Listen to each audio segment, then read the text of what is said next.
Uncle, that marriage you wanted me to have back then, is it still on the table? My voice was hoarse, trembling, but I pressed on. If yes, then pick me up by next week. I'm agreeing to that wedding. There was silence at first, then his voice, confused, even alarmed. Shania? What are you talking about? Isn't today your wedding party with Marco? I'm sorry for not coming because I was busy, but what happened?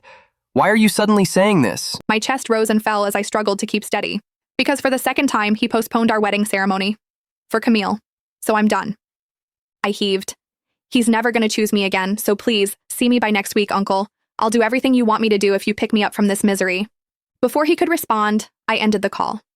The weight of those words clung to me like lead, but there was also a strange kind of release, like finally cutting free from chains I had worn for too long. I lowered the phone slowly, my hand trembling as I clutched the lace of my gown. Around me, the garden lights still twinkled, strung across branches like stars. The roses and lilies we had chosen together lined the aisle, their fragrance heavy in the night air. Tables were filled with food that no one touched, champagne glasses half empty. And yet, there was no groom. My wedding had become nothing but a spectacle of pity. One by one, the guests approached me with hushed voices, their eyes heavy with sympathy. I'm so sorry, Shania. You don't deserve this. He'll come around. Don't worry. Each word was like salt in an open wound. I stood there in my gown, the gown I had dreamed of since I was a girl, its white silk trailing across the grass, now stained by tears I tried to hide.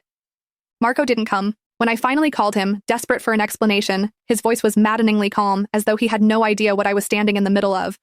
Babe, I'm sorry, He said. Camille's burning with fever. I couldn't just leave her. We can just do this again, okay? Next week. Or maybe skip the ceremony and just register. It's the same thing anyway. Camille. The name was enough to make my chest ache with bitterness. I closed my eyes, my hands tightening around the phone until my knuckles turned white. For 20 years, Marco and I had been the perfect childhood couple. Everyone knew it. Everyone expected us to marry once we turned 25. It was supposed to be fate, our destiny, and it almost happened. A year ago, the wedding was already planned.